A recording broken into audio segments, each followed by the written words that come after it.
Hi, welcome to the Red Booth. Tonight's show features a musician named Trev. He came from Arizona and he's been spreading all over the place. So check out our interview.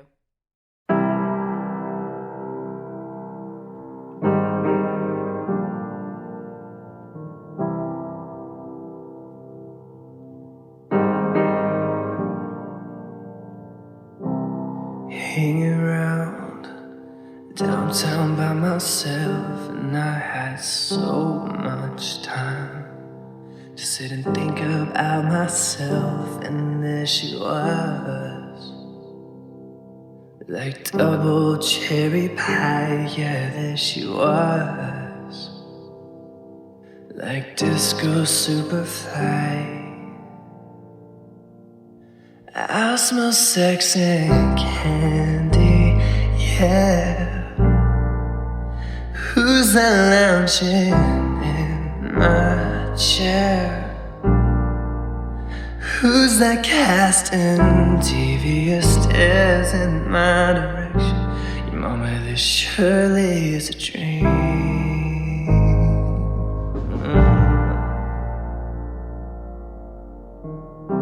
Hanging around downtown by myself, and I had so much caffeine.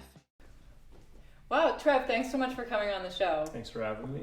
Yeah, this is really cool. Yeah. I checked out your awesome music online, and I know that you've had, radio play in like lots of different places, and I know that you also just recently came out with a new song. Yes. So why don't you tell us about it? I came out with Sex and Candy. It's a remake cover version from the 90s Marcy Playground. And it hit national radio and a couple international radio stations. So Oh my God. Yeah, it's incredible. And we're following up with a couple originals on So August 1st. how does this happen? Like okay, so your first song you got on the radio. Yeah. How did you get on the radio? Well, I came out here and I recorded with my producer. And when I came back, I'm from Arizona, Okay. Flagstaff. It's a small town, like 60,000 people. Cool.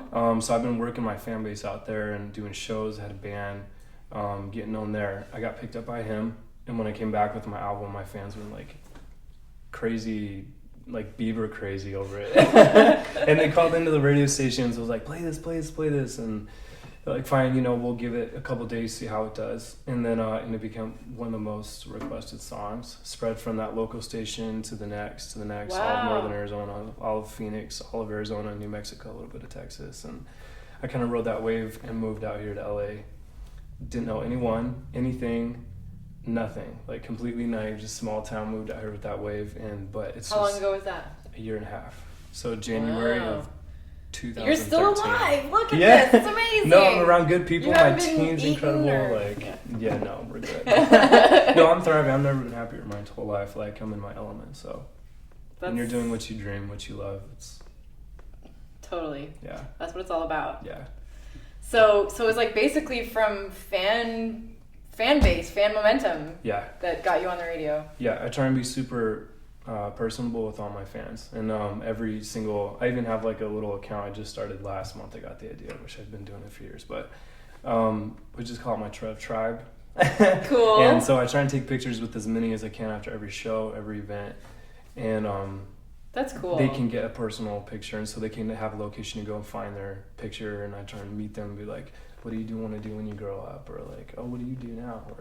And try and bring inspiration, because it's that personal touch, that Yeah. is the most important thing to them. That's great because, Yeah. a lot of artists, don't have the time to spend too much with people. So Yeah. when you do, then it means a lot. I try and reply to like all the fan mails and all these things. I get the most inspiring stories. Like, there's this one girl, I don't remember when she got it, but I think it was 13 years old or something like that. She got like the worst cancer you can get, and she was fighting through it, and it was like lost the whole hair and everything, and they said she wasn't going to make it, but she said, you know what, I saw you chasing your dreams and going through what you wanted to do, and you felt like you had a reason to live and you were fighting for it, and I thought, you know what, I still have mine dreams. I'm going to fight for life. And so then she listened to my music every day as a reminder to like chase after her dreams. She writes me this, and I'm like, so like I try and develop friendships with my fans too, and write them back or send them things or just interact with them as much as possible, because it's about, you know, your fans ultimately. For me, it's been that way since I started, so you have to, yeah. That's fantastic. Yeah, you have to engage. So like, so I mean, obviously you're starting to get this great radio play, and you know, you're starting to become known in England too, right? Mm-hmm. Cool. Which song was the one that got picked up over there? That was one of my first ones about 4 or 5 years ago, and that was called "I'll Be For You." And it's on my first... It's a romantic song. First song. Yes, it is. Yeah. That's cool. Yeah, that one did. And then now it's kind of hard to keep up with all of them. I'll have to ask my manager. But they're on different countries out there is being played. And we have a couple of songs that are all out there. How did you get... Okay, so you have songs that are playing in the U.S. and you have songs in England. And then how does it spread? Do you know? Is it just... Like, how does it, what other countries, like, can you think of any other countries, maybe foreign language speaking countries? I know in Turkey, it's doing really well. And then I've seen, like, other different random countries, like, there's some in China, and there's a lot, and, I mean... That's crazy. Yeah. Like, how, it's like, it kind of started like that with MySpace music, when that was, really, I give a lot of credit to MySpace, because I posted a kind of like a written song, acoustic, and then next thing you know, that's how my producer out here in Hollywood picked me up, the very first one, because it was kind of going viral and all over. Yeah, and then he happened to hear it, come across it, and he was like, dude, I love your stuff, come out. We went out there. So it's kind of just been like a viral, you know, word of mouth by the fans. And that's so awesome. Yeah. Yeah, congratulations. I think they connect with the message, so I'm just really trying to say, like, stay true to who you are, where you're at. I write about what I'm going through, like, unapologetically, and just the thoughts I literally have. I don't beat around the bush. I put them out there, and people kind of just like love that. And that's real. I encourage everyone else to do that. You know, be your own shape, be your own color. Like, that's do you. Great. Yeah. I really like this song, Dust. I was telling your manager because it's my favorite one. Is it? Yes. See? Nice. Okay, good. That's funny. Good stuff. There's a lot of good songs. I mean, you're obviously very talented, and you know, I'm really excited for your new release. So yes. Yeah, I'm so excited for it. That actually might be my new favorite one. But Dust is my like ultimate favorite one I've ever written and had fun in the studio with. But there's a new one, Wishful Thinking, that's coming out August 1st. Cool. Yeah, I think it's my favorite track so far that I've ever done. So yes. That's awesome. Yeah. How did you first get into music? Like, did you learn sort of through keyboards and things like that, or like, you know, what was your beginnings? I was in a family that was all sports, not music. I'm like the only music black sheep. So I did all these sports growing up and whatnot, but I always was singing and bopping around and dancing and more kind of like chase the butterflies, like, you know, like that kind of like happy-go-lucky creative artist. And my cousin used to teach me like these little things on the piano, and I would do them by ear. And so we got lessons starting 2nd grade, and I've just always been singing. So like, always in elementary school I would try and like get all the solos and like you mean like in the school performances and things? Mm-hmm. Yeah, we had all these. So like I could probably someday go on YouTube and like find like your school performances. I'm sure you could somewhere. It's kind of embarrassing. Probably sing like a girl with a little high voice before my voice dropped, but awesome. I don't even want to see it myself. But yeah, so I tried to do all the solos, and I was like starting piano since 2nd grade. Started writing my own stuff since junior high. Wrote my first song, I think it was in 7th grade. And then... With the piano? Mm-hmm. Cool. Just me and the piano singing. And then, yeah, I've always kind of just stayed true to my own style. Like, I had piano teachers that would try and make me go to this one style, and I wouldn't, like, practice all week. And then, like, half hour before, I would go, like, memorize it by ear and just kind of look through the notes. And she'd be like, you've been practicing so hard. And my parents are like, you're fired. Like, he does not practice. So we had to get a teacher that really catered towards me getting towards not classical or anything like that, although I'm trained in that way, but towards writing music, staying true to my style and stuff. And so really I owe it to that teacher that really got me writing my own stuff and taught me how to do chords and progress and stuff. So wow. And how old were you when you were doing that? 7th grade. Yeah. And then 9th grade, you know, junior high, you kind of go through your finding yourself stage. I didn't sing, I was too embarrassed, all these different things. And then I had an incredible choir teacher who really heard some talent in me, and she kept pushing me all the time.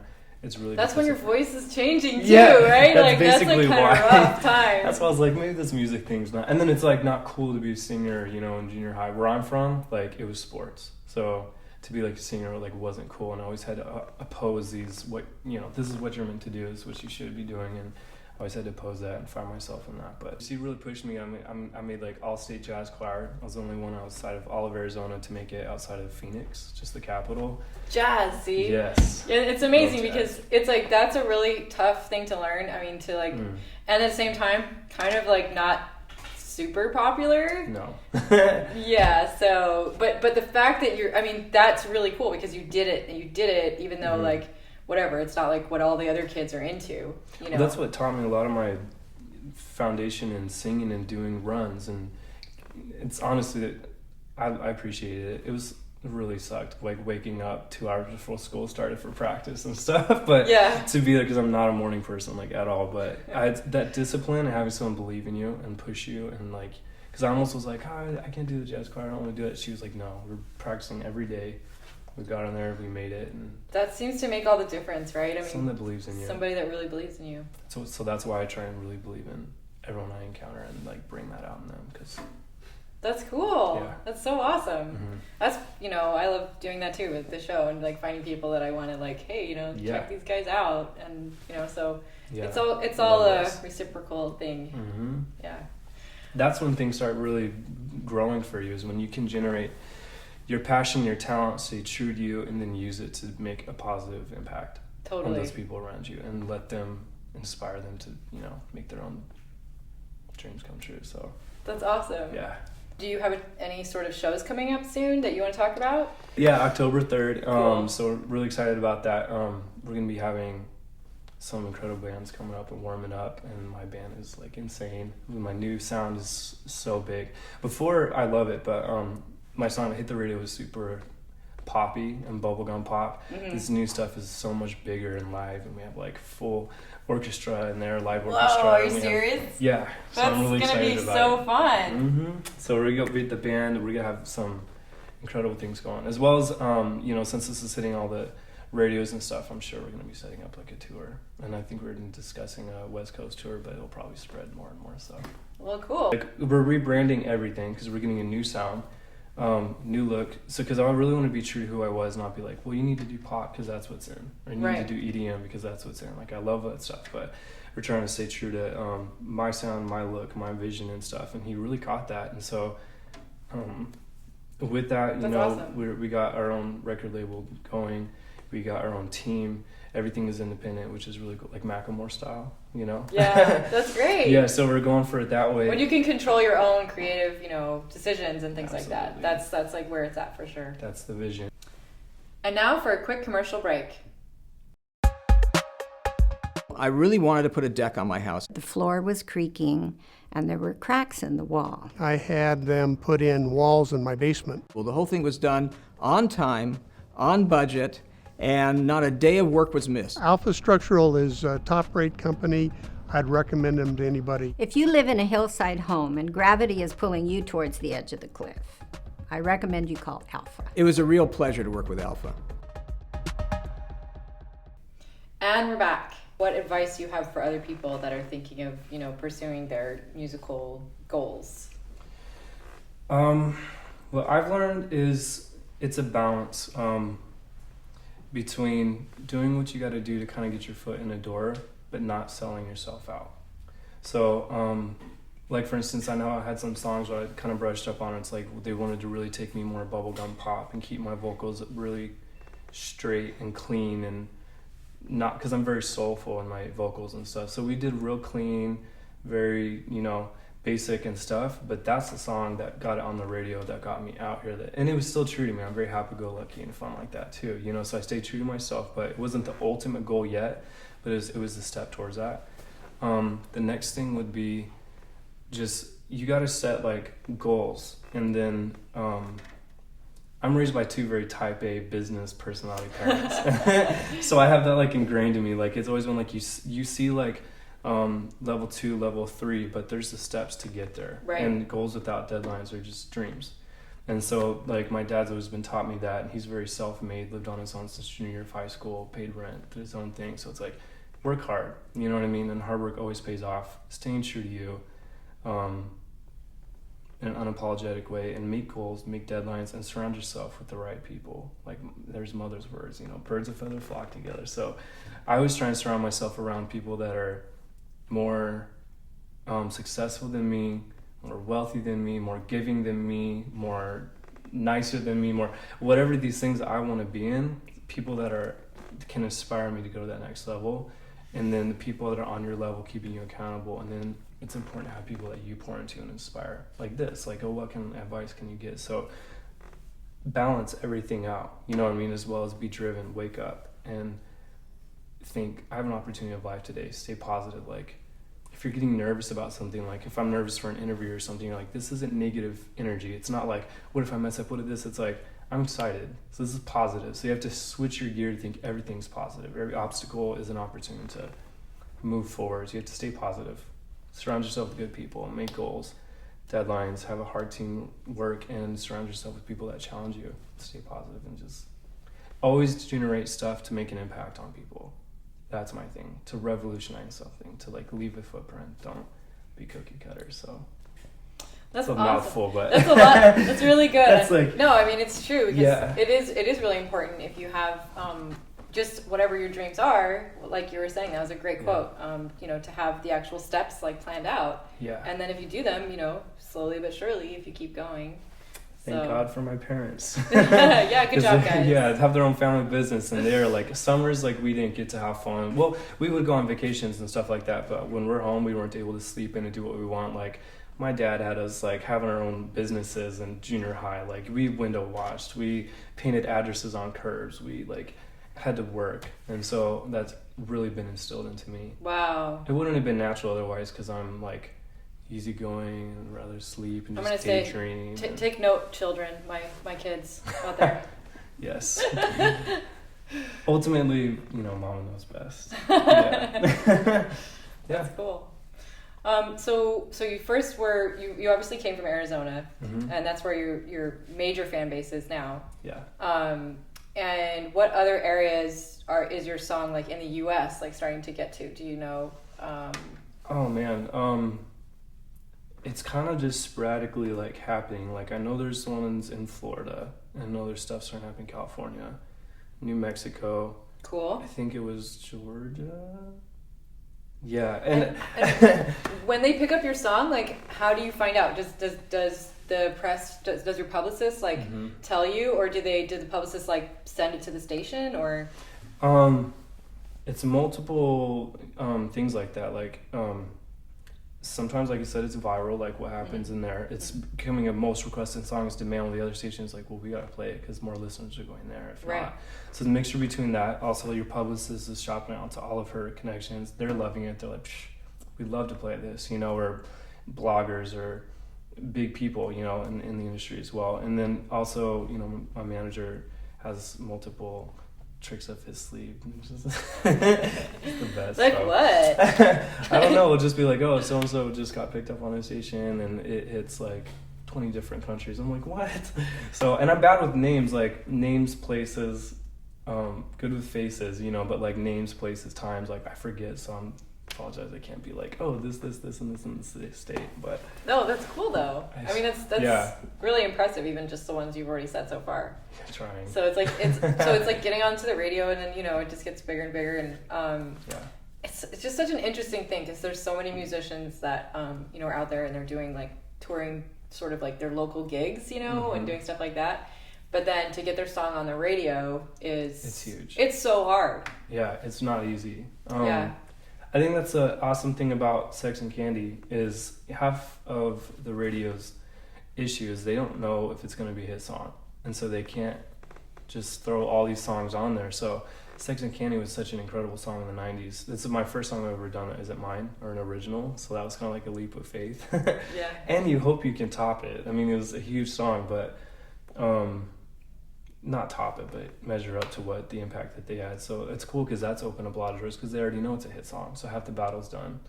I know a lot of artists have done that to break into the industry. You know what I mean? They'll come out with a remake and then follow up with their own stuff. Yeah. And that seems to be like working for us as far as the national and international scale goes, So That's just so exciting. I'm so happy for you. Mm-hmm. Yeah, Thank you. Yeah, I'm sure you have a huge future. Yeah, I'm excited. Yeah. It goes over me. Like I said, it just kind of like hits, and you just one days to the next, and it's a momentum thing, like snowballing, and just roll. Yeah. So where are you gonna go next? What's next for you in your aspirations? Well, ultimately, I'm gonna revolutionize the culture of the music industry. And that's what I want to do as a whole. So, like I said, then you break it down to your steps. So the next one is a mixture between touring, but you can't get caught in a rut just touring your local little cities, because that's all it'll be. So you get a balance between that, but you gotta throw like the high pitches and just really shoot for the stars. But you gotta do what's obtainable for now, and it just kind of progresses its way up. So we'll be doing touring. We'll be doing a lot of red carpet things for press interviews. That's a big part of it too. I mean, a lot of people don't realize like how important it is to get out there and like, you know, just do that part of it. I mean, you can be great at playing music, and you can be great at singing, and you can have a wonderful song, but if nobody hears you, exactly, knows who you are. It's kind of wasted. If you don't, you've got to get out there and like, you know, meet people and like stuff like that. Yeah, I'm it's sure hustling, you've it's networking, meeting people, but it's cool. I love that. You know, moving out to Hollywood, we've been so like glamorized, but now it's like it's very small town out here in a sense. So you end up running into people in the grocery stores, and totally, you know, different actors and celebrities are coming to your shows now, and you're like, oh, cool, hey, you know, like you're friends with them, and you end up just like, it's cool. Like you just realize other people too. Yeah, I'm people too. You know what I mean? Yeah. And you just kind of get along, and it just grows like that. So it's fun. That's really cool. I mean, I think that, you know, you're obviously doing really well with it out here, and, you know, you have great help, you have great representation, you've got all these things in place that are just like really taking off. So I'm, you know, super excited about it for you. Yeah, just persistence. That's all it is. How many times you want to give up, and when people say, oh, that will be nothing, but you just have to believe. So yeah. Cool. I wanted to ask you a little bit more also about the process of the music writing. Like, do you sit there and like come up with the melody, and you come and you play the, you know, piano, and you work in the computer and like all that stuff? Every time's different. Sometimes if I'm having like a rough day, like my out is, you know, oh, I want to go out party. Like no, like mine, I just go and sit at a piano and just let it out. And sometimes you'll be like, oh, that thing I did on the piano is so cool, and it inspires you to write something, and then boom, the lyrics come there. Or sometimes it's been driving in the car, and I'll just like sing a little whoop-de-doo. I'm like, that's a really catchy hook, you know? And then roll with that, come home, put some music to it. Or, you know, every single time is different, which is cool. I was in a season there where I was writing 3 songs a day, and it was kind of inspirational, but then it kind of became my like, I have to do 3 songs a day. And I almost made it not as authentic, because it was just making a song instead of like really having something impactful to create a song. Like so, sometimes it just sort of flows, and sometimes it doesn't, but you know, like sometimes it's like a month or 2 and you have nothing. So that's when I was doing 3 songs a day just to get me in it. But then all those songs, I mean, none of them really kind of, the ones that have made it that people connect with are the ones where I come home from the best day ever and I write, or like the worst day ever and I wrote. Like those are the ones that connected instead of just trying to make noise. And I'm trying with my music, writing music is like wishful thinking. It's like, it's about, you know, seeing somebody like so fine and you're like, I wish I could the things I want to do. So like that's what it's about. But it all started with just the feeling in my stomach of getting knots when you see their picture. And I was like, what does that sound like? I'm sure a lot of people can relate to that. Yeah, so like that's what I do. Like I wrote a song based off like just the knots on my stomach. I'm like, what does that sound like? You know what I mean? Because we just feel like our stomach crunch up, or like, and then I've created a song based off of that moment. I wrote music like a piano. Like, what does that sound like to me in my ear? How can I express that? And then from there, you write the lyrics and you write the melody. And we've put something that's just knots into a sound and an emotional thing. And then from there, what's cool is someone can hear that and then create choreography or a music video, and it's become a whole experience, which all just started with like butterflies when you saw somebody. So I try and capture an exact moment and then bring that to life. So that's awesome. That's what I try and do instead of just, write a song to make a song. Like I try and really capture a moment and paint like a picture. That's true. I mean, it seems like as long as your actual real emotions are like part of it, then that's what kind of makes it go. Yeah. You know? It's true. And we did that with string arrangements. Like, they're so beautiful. Like, I have another song coming out. I don't think I'm allowed to say the name of it yet. But it's this kind of tug of war, like, feeling like the good angel and the bad angel on each shoulder. You know what I mean? So, like, and the strings are like... I have a tattoo based on that concept. Do you? Yes. Where's that at? It's right over here. Okay. Yeah. That's cool. Well, cool. Then you'll connect with it. Because if we have the strings and it's got this like heavenly feel, but then it's like gets dark and it's doing this like, so we're not just making noise. Like, it's like, why is the strings in there? There's a purpose for it. Like, why did you do that with the bass? Why did you put a drum right there? Right. Just so to it's make like something noise? Really light and something really like dark and impactful sort of right. sounding. To just paint that picture. And I always did that with all my bands. I'm like, just for fun, they think they get in trouble, but if just for fun, I would stop it and just be like, why did you just play that right there on the bass? I'm like, oh, I don't know, because that's a rhythm and that's this. And I'm like, then don't play that. You need to play something because it's portraying that word or that emotion in that moment of that song. And now for commercial.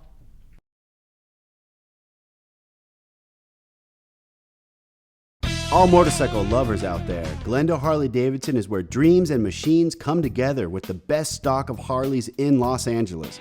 Glendale Harley-Davidson is a 21st century Harley dealer with a deep sense of history and culture.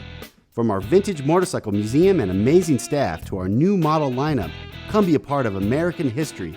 Check us out at GlendaleHarley.com for the latest events and specials.